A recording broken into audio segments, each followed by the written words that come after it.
नमस्कार दोस्तों, माधव पहल एकेडमी से मैं दीपक सर आप सबके बीच में। बहुत सारे स्टूडेंट्स का मैसेज आया था कि सर जनजाति को जल्दी से स्टार्ट कीजिए। बहुत अच्छा उनको लगने लगा है मेरे पढ़ाने का टेक्निक, मेरे पढ़ाने का स्किल जो है। और जनजाति का ऑलरेडी हम लोग 5-6 क्लास ले चुके हैं, तो आप देख लेना। और 5-6-7 क्लास के अलावा 5 विशेष पिछड़ी जनजाति को अच्छे से मैं कंप्लीट कर दिया हूँ वृहद अध्ययन के साथ में। और 2 विशेष पिछड़ी जनजाति होती है जो हमारे राज्य में, पंडो और भुंजिया का, उसको अभी हम लोग कंप्लीट करेंगे। आज हम लोग सबसे पहले पंडो को कर देंगे जो कि राज्य शासन के द्वारा घोषित किया गया है, और हम उसके बाद में भुंजिया जनजाति को इसके बाद में हम लोग करेंगे। एक बात याद रखना कि इस लाइन को आपने बहुत सुना होगा, और ये कहीं ना कहीं ये लाइन मोटिवेट करती है, आगे बढ़ाने में हमारा हेल्प करती है कि कितना स्पष्ट होता है आगे बढ़ते जाने का मतलब। अगर 10 दिशाएं हमारे सामने होती, हमारे चारों ओर नहीं, तब कितना स्पष्ट होता आगे बढ़ते जाने का मतलब। लेकिन कितना आसान होता चलते चले जाना यदि केवल हम चलते होते, बाकी सब रुका होता। ये बात कहीं न कहीं सही है कि बेचैन रातें, भारी भारी दिल, जगी आंखें, हर एक में पागलपन है। तो बस मैं यही कहूँगा कि पढ़ते रहो, क्योंकि सबके सामने कठिनाई है। कितना स्पष्ट होता आगे बढ़ते जाने का मतलब कि अगर 10 दिशाएं हमारे सामने होती, लेकिन 10 दिशाएं हमारे सामने कहाँ होती है? हमारे पूरे चारों ओर होती है, ऊपर नीचे, अगल बगल, फिर बगल, है ना। तो वही चीज़ है, हर चीज़ उतना आसान नहीं है। मेहनत करते रहें। मैं आपको एक लेक्चर देने के लिए 2 से 3 घंटे मेहनत करता हूँ डेली, तब जाके डेली समय पे 10 बजे आपको मैं लेक्चर दे पाता हूँ, टाइम पे आपको वीडियो दे पाता हूँ। और वो भी कोई एक वन लाइनर किताब से नहीं, ऑथेंटिक सरकारी किताब से, ऑथेंटिक मतलब सोर्सों से। सारे सोर्स जो है ऑथेंटिक होते हैं, वहाँ से देता हूँ। अभी भी मैं एक क्लास लेने के लिए 7 किताबों को पढ़ता हूँ, और कहना चाहिए उसके बाद मैं आप लोगों के लिए डेटा का कलेक्शन करता हूँ, फिर आपके क्लास लेता हूँ। तो समझें, महत्व को समझें क्लास का, मेहनत करें, आगे बढ़ें। और कोई भी चीज़ उतना आसान नहीं जितना आप समझ रहे हैं। आप कर सकते हैं, लेकिन सही दिशा में प्रयास करके, क्योंकि एक एक्सपीरियंस से बेहतर कोई नहीं समझा सकता, और एक एक्सपीरियंस से ज़्यादा अच्छा कोई नहीं बता सकता। ठीक है, सब अपने आप में संपूर्ण हैं, सब अपने आप में अच्छे हैं, सब अपने आप में कहना चाहिए कंप्लीट हैं, लेकिन आप भी कम नहीं हैं। याद रखें, बस अपना रणनीति बदलें और आगे बढ़ें। आगे देखते हैं। आज हम लोग पंडो जनजाति के बारे में पढ़ेंगे। पंडो और भुंजिया जनजाति, जैसा कि आप लोगों को पता है कि यह राज्य सरकार के द्वारा घोषित विशेष पिछड़ी जनजाति है। ठीक है, 5 जनजाति हम कर ही चुके हैं ऑलरेडी। अब यहाँ पे मैं आपको ये बताना चाहता हूँ कि यही पंडो जनजाति को कई स्थानों पर पंडो को पांडो जनजाति भी लिखा जाता है, कई जगह पंडोप लिखा जाता है, तो कई जगह पंडू भी लिखा गया है। तो आपको पंडो याद रखना है और पांडोप याद रखना है। ठीक है, इसमें ये इम्पोर्टेंट है, सबसे पहले आपको देखना पड़ेगा कि केंद्र सरकार ने इसकी लिस्टिंग किसके साथ की है, अगर ऐसा प्रश्न में आता है, क्योंकि ये विशेष पिछड़ी जनजाति हमारे राज्य सरकार की कुछ भी पूछ सकता है। इसीलिए मैं इससे जितना डेटा हो सका पूरे एक लेक्चर में सारा डेटा मैं ले आया हूँ। बस समझें, क्योंकि किताबों में तो कहीं ना कहीं आप मेहनत करके ढूंढ लोगे लेकिन समझ नहीं पाओगे। और एक एक्सपीरियंस जब आपको समझाता है, एक मेंस लिखा हुआ इस स्टूडेंट आपको जब समझाता है, चर्चर मेंस लिखा हुआ, विभिन्न प्रकार के एग्ज़ाम निकाले हुआ, गवर्नमेंट जॉब में सेलेक्टेड आदमी जब आपको पढ़ाता है, तो कहीं ना कहीं उसका अनुभव का उसमें निचोड़ होता है। समझिए बात को। केंद्र ने क्या किया, इस जनजाति को इनके समूह के साथ में लिस्टिंग किया। किसके साथ? भारिया जनजाति, भूमिया जनजाति, भुइंहर जनजाति, इसके साथ में पंडो को क्या किया, इसके समूह में डाल दिया। और ये जो है, जो लिस्टिंग हुई है, वो भारिया, भूमिया, भुइंहर के साथ में हुई है। कहीं पे पंडो तो कहीं पे पंडोप देखने को मिलता है। अब आपको जानना पड़ेगा सबसे पहले ये पंडो शब्द कहाँ से आया, या पंडो शब्द हम कैसे जानते हैं। पंडो शब्द क्यों कि क्या हुआ था, 12 वर्ष जब पांडव जो थे हमारे, जब हम अपने कहना चाहिए कि इसमें विभिन्न धार्मिक ग्रंथों को जब अध्ययन करते हैं, तो हम पाते हैं कि 12 वर्ष जो हमारे पांडव थे वो क्या किए, वनवास जीवन व्यतीत किए। और वनवास जीवन व्यतीत करने के समय पे इनके द्वारा ये जो वनवासी थे, जो वहाँ पे कहना चाहिए कि वन में निवास करते थे, उन्होंने क्या किया, इनके काल पुरुषों के द्वारा इनका 12 साल सेवा किया। और 12 साल सेवा करने के बाद में जो कंदमूल वगैरह होते थे वन वगैरह से, वो सब वो एकत्र करके, कलेक्ट करके इनको क्या करते थे, देते थे, अर्थात परोसते थे। इनका सेवा वो करते थे। और वहीं से पांडवों के सेवा करने के कारण, पांडवों को कंदमूल वगैरह देने के कारण, या उनके सेना में भी कहना चाहिए कि कुछ जो इनके जनजाति थे या कुछ इनके जो पूर्वज थे वो उनका सपोर्ट भी किए थे। उस दौरान में सैनिक कार्य में भी मदद किए थे, उनके लिए कंदमूल खाद्य की वस्तु एकत्र करते थे और उनके गृह कार्य भी उस समय करते। तो इनके पूर्वजों के कारण ही इसका नाम जो है पांडवों से पंडो कहलाया गया। अर्थात अगर आपसे पूछा जाए कि पंडो जनजाति की उत्पत्ति किससे हुई है, आप इजीली बता सकते हो पांडवों से। और 12 वर्ष वनवास के दौरान पूरे 12 साल इन्होंने उनका सेवा किया, इन भीलों के द्वारा, इन्हीं वनवासियों के द्वारा। आपने टीवी में देखा होगा। आगे देखिए, इनका निवास स्थान छत्तीसगढ़ में कहाँ है? तो इनका निवास स्थान सरगुजा, सूरजपुर और कोरिया, मतलब छत्तीसगढ़ के उत्तरी जो बेल्ट है उसमें मुख्यतः ये पाए जाते हैं। सरगुजा, सूरजपुर, कोरिया, कुछ हिस्से में बलरामपुर में भी पाए जाते हैं।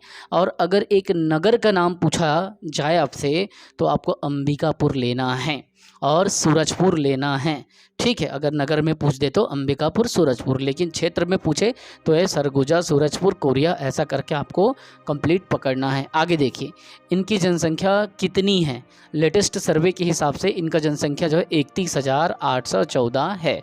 अर्थात पंडो जनजाति की जो जनसंख्या पहले कम थी, अब धीरे धीरे वृद्धि कर रही है, तो 31,814 है। उत्पत्ति बताया आपको पांडवों से मानते हैं। अब देखिए, इसमें एक बात आता है कि पंडो विकास अभिकरण कहाँ पे है? पंडो विकास अभिकरण की ज़रूरत क्यों पड़ी? राज्य सरकार जो है इसको विशेष पिछड़ी जनजाति घोषित कर चुकी है। केंद्र सरकार क्या करती है, 5वीं और 6वीं अनुसूची के जहाँ जहाँ पे कहना चाहिए कि जनजाति प्रशासन वाले क्षेत्र हैं, वहाँ पे वनवासियों के लिए या आदिवासियों के लिए विकास केंद्र मतलब डेवलपमेंट करना है, उनको मुख्य धारा से जोड़ना है, उसका सामाजिक तथा कहना चाहिए कि आर्थिक विकास करना है। इसीलिए विभिन्न योजनाएं बनाती है और वो एक विशेष क्षेत्र में जहाँ पे उनकी बहुलता होती है वहाँ पे एक ट्रिब्यूनल स्थापित करती है, अर्थात एक अभिकरण मतलब इनके लिए स्थापित करती है। तो इनका जो पंडो विकास अभिकरण है केंद्र सरकार के गाइडलाइन के द्वारा हमारे सूरजपुर में है। अगर आपसे पूछा जाए कि पंडो जनजाति का ट्रिब्यूनल डेवलपमेंट जो सेंटर है, समझ लो जनजाति विकास अभिकरण जो इनका है या पंडो विकास अभिकरण है वो कहाँ पे है, तो आपको सूरजपुर लेना है। क्या लेंगे आप? सूरजपुर लेंगे। किस स्थिति में? जब आपको पंडो विकास अभिकरण पूछा जाए। अब देखिए, एक इम्पॉर्टेंट क्वेश्चन इससे बनता है जो कि विभिन्न 7 किताबों से मैंने आपके लिए डेटा लिया है। अब पिछले 15 से 18 साल के क्वेश्चन का, क्योंकि मैं एक एस्पिरेंट हूँ, मैंने अभी तक जितने भी मेंस लिखा और जितने भी मैंने अनुभव दिया, जितने भी मैंने विभिन्न प्रकार के एग्ज़ाम निकाले हैं, आप तो देख ही रहे हैं, डेली मैं ग्रुप में पब्लिश कर रहा हूँ, तो वो सारे कहीं ना कहीं इस बात का द्योतक है कि आपको एग्ज़ाम निकालने में सक्षमता तब आती है जब आपको एक अच्छा नॉलेज होता है। और नॉलेज कहाँ से होता है? आप पिछले ईयर के क्वेश्चन पेपर को जब डील करते हैं, then you will get the correct information about any question. ठीक है, तो पिछले क्वेश्चन पेपर को मैं उठाता हूं और उसी के हिसाब से फिर रिसर्च करके आपके लिए क्लास तैयार करता हूं। खास करके विशेष पिछड़ी जनजाति जितनी भी हैं उसको मैं एक एक क्लास में डील कर रहा हूं। ये नहीं कि एक क्लास चालू किया पूरा विशेष पिछड़ी जनजाति ख़त्म 1 घंटे में, मैं वैसा नहीं कर रहा हूँ। तो ईमानदारी से समझें। देखिए, इसमें क्या प्रश्न पूछता है कि भैया पंडो जनजाति की 2 उप समूह कौन कौन से हैं? याद रखिए, एक सरगुजिहा, दूसरा है उत्तरांश। अब मैं आपको समझाना चाहता हूँ। सरगुजिया इसलिए क्योंकि इनका जो संकेंद्रण जो एरिया है वो क्या है? सरगुजा है। अर्थात अधिकांश जो जनजाति है वो कहाँ पे आकर बस गई है? सरगुजा में आ चुकी है।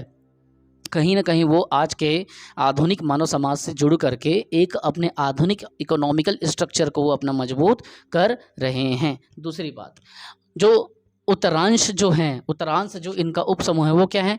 यही लोग उत्तरी छत्तीसगढ़ के जितने अंश वाले में, उत्तरी मतलब जो बेल्ट है उसमें फैल गए हैं और धीरे धीरे आज भी अपना वनवासी जीवन दिनचर्या में अपना निर्वहन कर रहे हैं। ठीक है, इनका विवाह में एक ज़बरदस्त कॉन्सेप्ट आता है जिसे मैं अभी बताने वाला हूँ, बरोखी विवाह। इस बरोखी विवाह के बारे में बहुत अच्छे से कॉन्सेप्ट बताऊँगा, बहुत डीप कॉन्सेप्ट बताऊँगा, समझना आप बात को। इनका जो विवाह होता है, देखो आमतौर में क्या होता है कि किसी भी जनजाति समाज में जब विवाह का कार्य होता है तो वहाँ पे सुक प्रथा होता है। अर्थात सुक बांधने का एक प्रथा होता है जो वर पक्ष के द्वारा वधू पक्ष को वधू राशि के रूप में दिया जाता है, जिसे सुक राशि या सुक मूल्य या सुक धन या सुक वधू धन कहा जाता है। जब सुक बांधा जाता है अर्थात जोड़ों का विवाह संपूर्ण कराने के लिए जब फिक्स होता है बुजुर्गों के द्वारा, तो वर पक्ष वधू पक्ष को क्या देता है? सुक देता है। तो सुक जो देता है वो कैश के फॉर्म में कम होता है। वो क्या होता है? गुड़, चना, नारियल, बकरा, मुर्गा, ठीक है, इत्यादि चीज़ों के रूप में होता है। लेकिन क्या होता है, क्योंकि ये एक पिछड़ी जनजाति है और आर्थिक असक्षम है, उतने मजबूत नहीं है, तो इनमें एक विवाह का प्रथा है जिसे बरोखी विवाह कहते हैं। इस बरोखी विवाह में क्या होता है, वहाँ पे जाते हैं, सुख का प्रथा कुछ बड़े रूप में ना दे करके छोटा सुख का प्रथा दे देते हैं।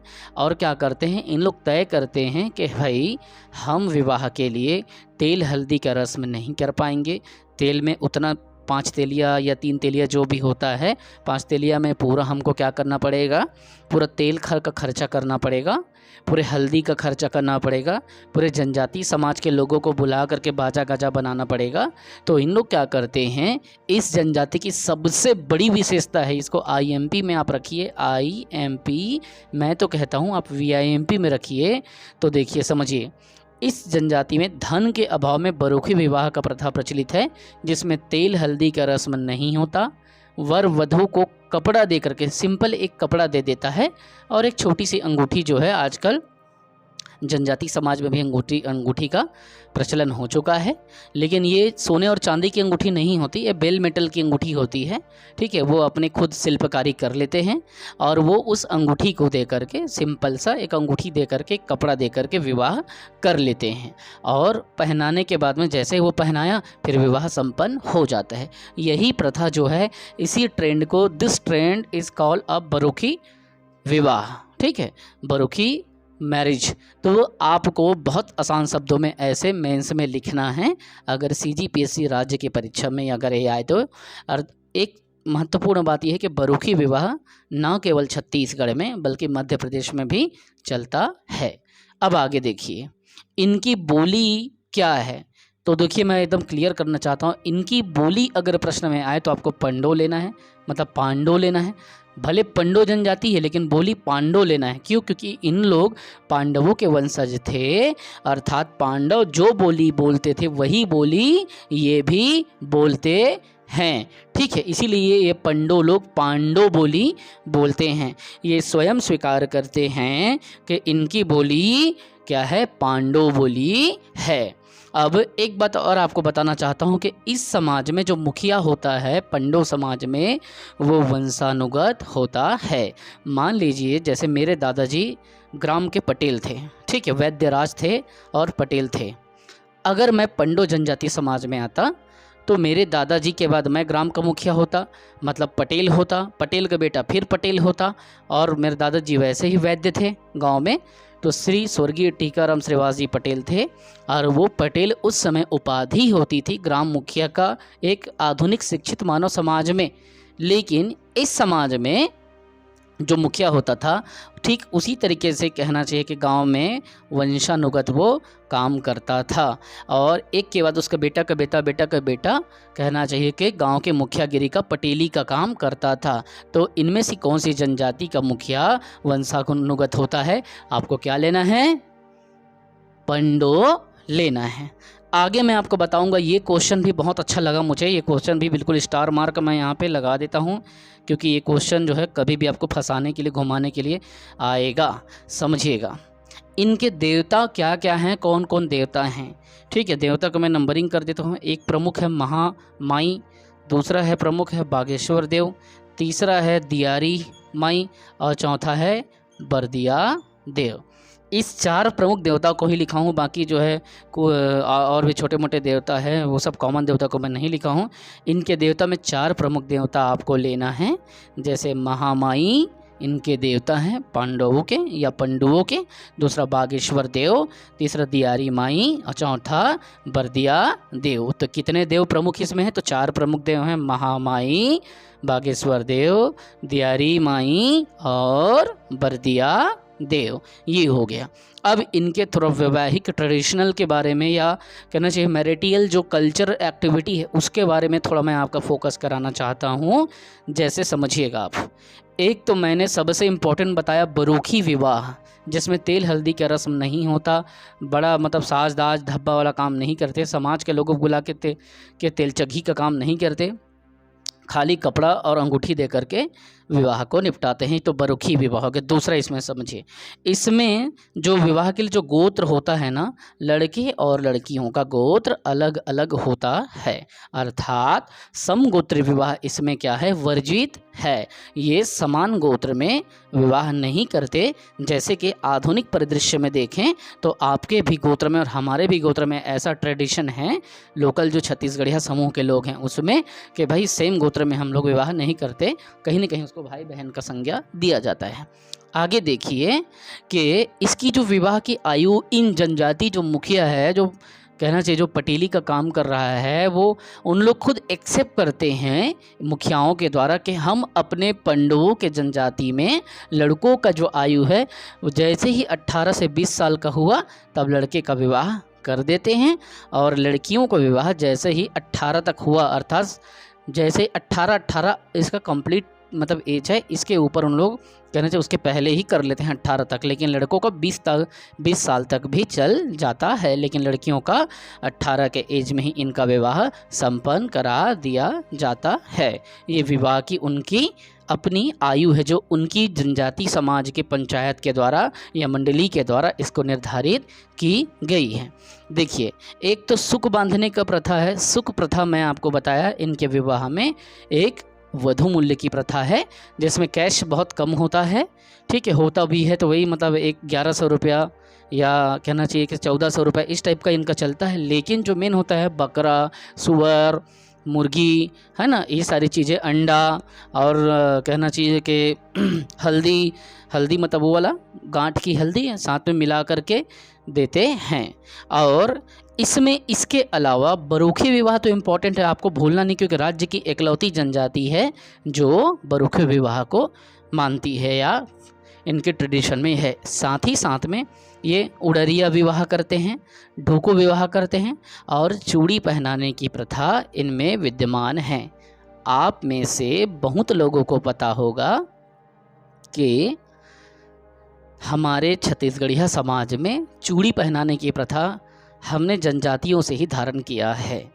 एक्चुअली क्या होता है, जब किसी वधू का पति ख़त्म हो जाए या वो उससे छोटा हो जाए, अलग हो जाए, या दुजहा हो जाए या दुजही हो जाए, लड़का को दुजहा और लड़की को दुजही कहते हैं, तो उस स्थिति में उनका जो पुनः विवाह होता है हमारे भारतीय हिंदू समाज में या छत्तीसगढ़िया समाज में, हम छत्तीसगढ़ के वासियों में, तो उसमें क्या होता है, जो वधू होता है या जो वर होता है जिसका पहले से विवाह हो जाता है, अर्थात उनको दूल्हा शब्द दिया जाता है, और उनका तेल या हल्दी नहीं चढ़ाया जाता, उनको केवल और केवल चूड़ी पहना करके विवाह करना पड़ता है। ठीक है, ये बात आप याद रखिए रहना। और ये ट्रेडिशन कहीं ना कहीं हमारे पूर्वजों ने, या आप सबके, या कहना चाहिए जिनके यहाँ ये प्रथा है उनके पूर्वजों ने जनजाति समाज से धारण किया हुआ है। तो क्या क्या विवाह है, एक है आपका बरूखी विवाह, एक उड़रिया, एक ढोको, एक चूड़ी पहनाने का प्रथा इसमें है। मैंने अपने तरफ से पूरा कंप्लीट कर दिया। एक बात याद रखना, इनका जो पेय पदार्थ है किसका, पंडों का, ठीक है, पंडों का जो पेय पदार्थ है वो चावल से बना हड़िया है। कहीं ना कहीं आपको एक क्वेश्चन अगर आएगा तो आप फंस जाओगे, ठीक है, पहाड़ी कोरवा वगैरह का भी याद रख लेना किसका। और मैं चावल से हड़िया बनाया हूँ, मैं आपको होमवर्क दे रहा हूँ, आप कमेंट करके मुझे बताएंगे। पुराने क्लास में बताया हूँ कि कौन सी जनजाति का जो पेय पदार्थ है वो चावल से बना हड़िया है, आपको बता चुका हूँ। ठीक है, अब आप मुझे बताइएगा और कमेंट कीजिएगा। और इनका भी जो पेय पदार्थ है वो चावल से बना हड़िया है। तो एक बात याद रखना, एक एस्पिरेंट हो, मैं आज बहुत सारे बच्चों का मैसेज देखा, उन्होंने कहा था सर आपके मुंह से हम कुछ मोटिवेशन लाइन सुनना चाहते हैं, तो इसीलिए मैंने इस लाइन को अपने जहन में रखा। और आपको मैं कहूँगा कि ऐसा नहीं है कि जब तक आप कहना चाहिए कि कोशिश करते रहते हो तो आपका जो लेवल होता है वो इंक्रीज़ नहीं होता, इंक्रीज़ होता है, लेकिन वो कैसे इंक्रीज़ होगा, केवल कोशिश करने से इंक्रीज़ नहीं होगा, आपको अपना एजुकेशनल अप्रोच बढ़ाना होगा। आपको समझना पड़ेगा कि मैं कैसे तैयारी करूं, किस कंटेंट से तैयारी करूं, किस किताब से तैयारी करूं, पुराने कितने साल के क्वेश्चन पेपर को देखूं। और अगर आप उसे देखते हैं तो मुझे पूरा उम्मीद है कि आप बहुत अच्छे से नंबर स्कोर कर सकते हैं। कि कितना स्पष्ट होता है आगे बढ़ते जाने का मतलब। अगर दसों दिशाएं हमारे सामने होती, हमारे चारों ओर नहीं, कितना आसान होता चलते चले जाना यदि केवल हम चलते होते, बाकी सब रुका होता। बेचैन रातें, भारी भारी दिन, जगी आंखें, हर एक में पागलपन है। पढ़ते रहें, बढ़ते रहें, एजुकेशनल अप्रोच को चेंज करें, अपने लक्ष्य को चेंज ना करें, और ज़रूर आप एक दिन अपने मुकाम को हासिल करेंगे। हे मातृभूमि, जय छत्तीसगढ़। पढ़ते रहें, बढ़ते रहें।